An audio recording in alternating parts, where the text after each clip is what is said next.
Pagbati, ako si Jacqueline de la Cruz de Mailig, ang magtatalakay tungkol sa paksang mga panlipunan at kultural na salik na nakakaapekto sa pagkatuto ng wika. Ang nilalaman ng ating talakayan ay mula sa papel ni Narendra Rathod na pinamagatang Social Factors in Second Language Acquisition. Bakit nga ba mahalaga na matuto ng ibang wika? Sa pamamagitan ng pagkatuto ng ibang wika, ang ating kaisipan at karanasan ay napapalawak. At sa pamamagitan din nito ay nakakabuo tayo ng relasyon, mga kaibigan at koneksyon na maaaring maging instrumento upang marating natin o maranasan ang mga oportunidad na meron ng ibang wika at kultura nito. Mayroon tayong dalawang pamamaraan kung paano matuto ng wika. Ang una ay ang hindi namamalayan. Sa pamamaraang ito ay hindi namamalayan ng indibidwal na siya ay natututo na ng isang wika.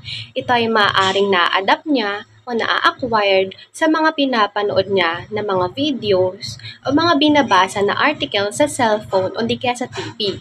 At maaari ring makaapekto ang mga tao na kasalamuha niya at ma-adapt kung ano ang sinasalita nila. Samantalang, sa namamalayan na pamamaraan naman, ito ay isang binalak na proseso kung saan may sinusunod na formal na edukasyon.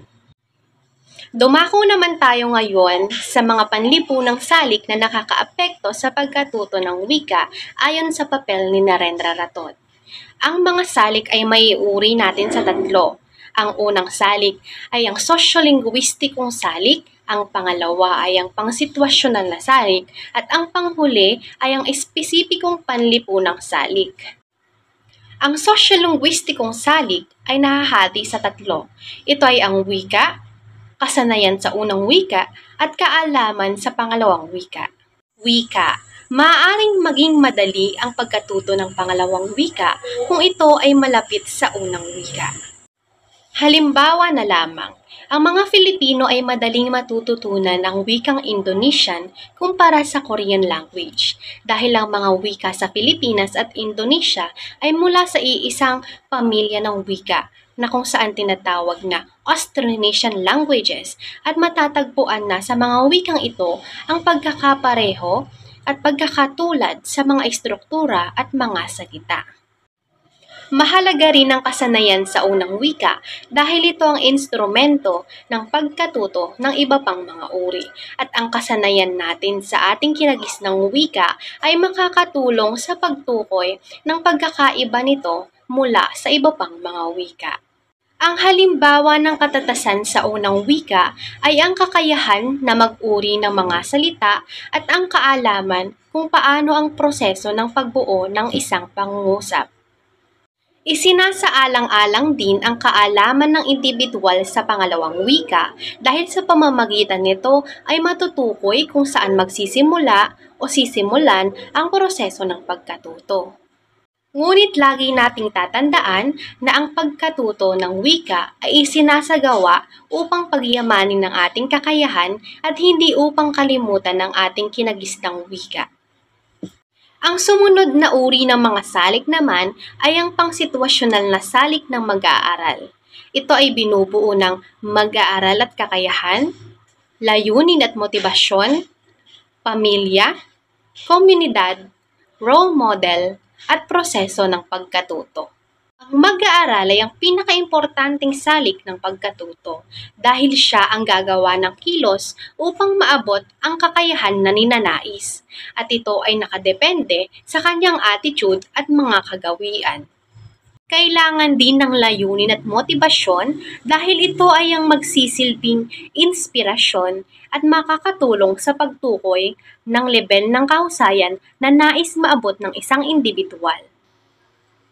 Pamilya. Sa kanila nagsisimula ang kamalayan at pagkatuto ng isang indibidwal dahil sila ang may pinakamalaking impluwensya sa buhay ng isang tao. At ang kanilang suporta at presensya ay mahalaga, hindi lamang sa pagkatuto ng wika. Peer group o komunidad. Ang mga salita o opinyon ng mga taong nakapaligid sa atin ay maaaring magpalago sa ating kakayahan o hindi kaya maging kabaliktaran. At ang mga tao sa ating komunidad ay maaaring maging instrumento ng pagkatuto natin ng wika sa pamamagitan ng pakikipag-interaksyon natin sa kanila. Ang role model ay mahalaga rin sa pagkatuto ng wika dahil ang kanilang karanasan ay magsisilbing inspirasyon at motibasyon sa gitna ng proseso ng pagkatuto. Ang proseso ng pagkatuto ng wika ay ang pinaka-pinagpaplanuhang salik dahil dito nakadepende ang magiging kahusayan ng isang individual sa isang wika. Kabilang dito ay ang guro, dahil sa kanya nakadepende ang magiging kaalaman at kakayahan ng isang mag-aaral. Ikinukonsidera din ang paraan ng pag-aaral dahil ang pag-aaral ng wika ay hindi lamang nangangailangan ng memorisasyon dahil ito ay nangangailangan din ng interaksyon at pakikipagkomunikasyon sa individual na talagang sinasalita at maalam sa wikang inaaral. Kinokonsidera din ang mga panahon at tagal ng pag-aaral na nakadepende sa level ng kakayahan na nais makamit ng mag-aaral. Dumako naman tayo sa panghuling salik, ang espesipikong panlipunang salik na binubuo ng edad, kasarian, katayuan sa lipunan, at ang kultura. Ayon kay Ratod, ang mga individual na nagsimulang matuto ng wika sa edad na 3 hanggang 14 na taong gulang ay maaaring makamit ang native-like accent kung saan ang kanilang natutunang wika ay sinasalita na nila na para bang ito ay ang kanilang sinusong wika. Samantala ang mga individual na nagsimulang matuto ng wika sa edad na 16 na taong gulang o pataas, maaari lamang nilang makamit ang strukturang gramatikal. Ang mga bata ay mas mabilis daw natututo at maka-adapt ng isang wika kumpara sa mga matatanda dahil ang kanilang isipan ay bukas pa at ang kanilang kamalayan sa standard ng lipunan ay hindi pa fully developed. Isang salik din ang kasarian sa pagkatuto ng wika dahil ayon sa papel, ang mga kababaihan ay mas nagpupursige at nagtsatsaga sa tuwing sila ay nahihirapan kumpara sa mga kalalakihan. At sila rin ay marunong makinig at may kapasidad na high listening comprehension kumpara sa mga kalalakihan. Kaya't sinasabi sa papel na ang mga kababaihan ay mas mabilis na matuto ng wika kumpara sa mga kalalakihan. Ang estado sa lipunan ay isang napakahalagang salik din sapagkat ito ang kagigisnan at huhubog sa kamalayan ng isang individual. Ang mga individual sa loob ng isang lipunan ay mayroong magkakaibang karanasan at mga oportunidad na magreresulta din sa iba't ibang level ng kakayahan sa pagkatuto ng wika.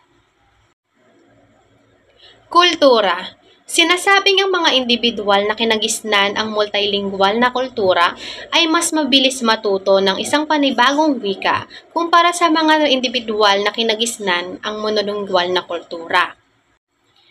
Kabilang sa kultura ang cultural norms, kung saan dinidiktahan nito ang pamamaraan ng pagsasalita o ang speech patterns.